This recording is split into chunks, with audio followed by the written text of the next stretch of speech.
नमस्कार, मैं दिगंबर सिंह और आप देख रहे हैं आपका अपना बिहारी खबर का ये खास शो बात खबरों की। बिहार के नालंदा में दिनदहाड़े मर्डर, पुलिस पर फायरिंग। बिहार में कोरोना महामारी के बीच आपराधिक घटनाएं भी तेज हो बढ़ी है, जहां मुख्यमंत्री के गृह जिले नालंदा में अपराधियों ने दिनदहाड़े एक बड़ी वारदात को अंजाम दिया है। अपराधियों ने सोमवार को एक व्यक्ति की गोली मारकर हत्या कर दी। पुलिस पर भी फायरिंग की गई है। घटना सीएम नीतीश कुमार के गिरी प्रखंड हरनौत का है, जहां बड़की मुढ़ाड़ी गांव में सोमवार की सुबह बच्चों के मामूली विवाद में गोली मारकर एक व्यक्ति की हत्या कर दी गई। वारदात की सूचना मिलते ही मौके पर पुलिस की टीम पहुंची। पुलिस पर भी हमला और गोलीबारी करने की बात सामने आ रही है। बताया जा रहा है कि पुलिस के ऊपर फायरिंग की गई और थानेदार की जान बाल बाल बची। मौकाए वारदात से पुलिस ने एक पिस्टल भी बरामद किया है। दरअसल यह विवाद बच्चों के मछली मारने को लेकर हुआ था और इसी विवाद के कारण दो गुट के लोग आपस में भिड़ गए। उसी दौरान मवेशी चराकर लौट रहे हीरा पासवान ने बच्चों को छुड़ाने की कोशिश की, जिसके दौरान दूसरे पक्ष के लोगों ने हीरा को गोली मार दी। सूचना मिलते ही हरनौत थाना पुलिस मौके पर पहुंची। दूसरे पक्ष के लोगों ने पुलिस के ऊपर रोड़ेबाजी और फायरिंग कर दी। स्थिति देखते हुए पूरे गांव को पुलिस छावनी में तब्दील कर दिया गया है। फिलहाल इस घटना को लेकर पूरे गांव में तनाव का माहौल है।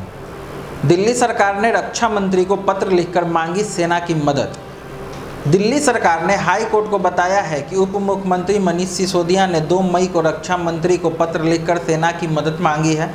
सिसोदिया ने राजनाथ सिंह को पत्र लिखा है, जिसमें उन्होंने सेना की मदद दिलाने का अनुरोध किया है, ताकि दिल्ली में आईसीयू बेड वाले अस्पताल, ऑक्सीजन का बफर स्टॉक और क्रायोजेनिक ट्रैकर्स की व्यवस्था करने में सेना की मदद मिल सके।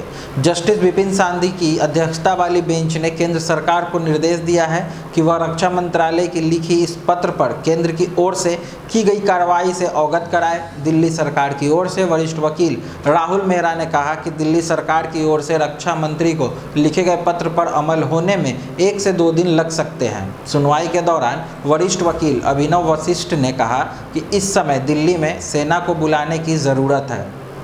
उन्होंने ये भी कहा कि सेना के पास टैंकर है और वो हर ज़रूरत पूरे करने की क्षमता रखते हैं।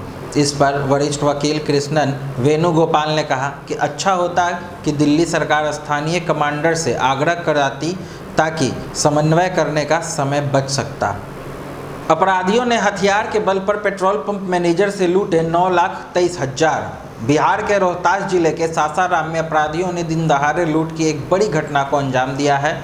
2 बाइक पर सवार 4 हथियारबंद अपराधियों ने पेट्रोल पंप के मैनेजर से सोमवार को 9,23,000 रुपये लूट लिए।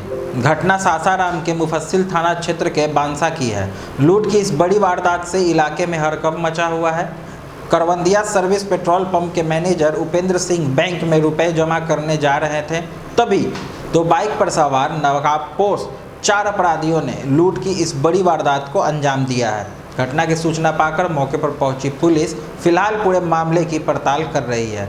मुफस्सिल थाना अध्यक्ष देवराज राय ने बताया कि अपराधियों ने पेट्रोल पंप के मैनेजर उपेंद्र सिंह से 9,23,000 रुपया लूट लिए। अपराधियों की धरपकड़ के लिए छापेमारी जारी है। शुरुआत में ही टूटा शेयर बाजार, 754 अंक तक गिरा सेंसेक्स। घरेलू शेयर बाजार ने सप्ताह की शुरुआत कमजोरी के साथ की है। आज शेयर बाजार में बंगाल विधानसभा चुनाव परिणामों की वजह से पहले से ही मानसिक दबाव बना हुआ था, जिसके कारण बीएसई के सेंसेक्स ने 426.35 अंक का गोता लगाकर 48,356.01 अंक के स्तर से कारोबार की शुरुआत की। इसी तरह एनएसई के निफ्टी भी 150.05 अंक गिरकर 14,481.05 अंक के स्तर पर खुला। बाजार पर दबाव इतना ज़्यादा था कि कारोबार शुरू होते ही सेंसेक्स 754.29 अंक खिसक कर 48,028.07 अंक के स्तर पर पहुंच गया। वहीं निफ्टी ने भी 214.85 अंकों की नरमी दिखाते हुए 14,416.25 अंक के स्तर को छू लिया है। हालांकि इस तेज गिरावट के बाद हुई तेज खरीद के कारण 9:30 बजे तक सेंसेक्स सुधरकर 48,422.94 अंक के स्तर पर और निफ्टी सुधरकर 14,531.55 अंक के स्तर पर पहुंचकर कारोबार करने लगा। हालांकि अभी भी सेंसेक्स और निफ्टी दोनों ही लाल निशान में ही कारोबार कर रहे हैं। माना जा रहा है कि आज बाजार में तेज उतार चढ़ाव हो सकता है।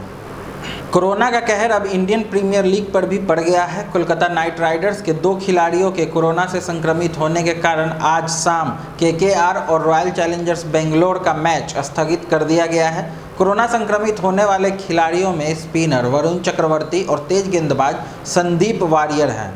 इन दोनों के अलावा सभी खिलाड़ियों के कोविड-19 टेस्ट नकारात्मक आए हैं। आईपीएल की ओर से जारी एक आधिकारिक बयान के अनुसार चक्रवर्ती ने हाल ही में अपने कंधे का स्कैन कराने के लिए आधिकारिक ग्रीन चैनल के माध्यम से आईपीएल बायो बबल को छोड़ दिया था, जिसके बाद वह संक्रमित हुए। दोनों खिलाड़ियों को आइसोलेशन में रखा गया है और यह तय नहीं है कि दोनों कब तक दोबारा खेल की स्थिति में होंगे। सबसे बड़ी चिंता यह है कि परीक्षणों और परिणामों के बीच एक अंतराल रहा और यह माना जा रहा है कि इस दौरान तीनों खिलाड़ी टीम के अन्य सदस्यों के साथ थे। 2021 सीजन के शुरू होने के बाद से आईपीएल बायो बबल के भीतर खिलाड़ियों के कोरोना से संक्रमित होने का यह पहला उदाहरण है। फ्रेंचाइजी और आईपीएल दोनों की ओर से बयान आना अभी बाकी है।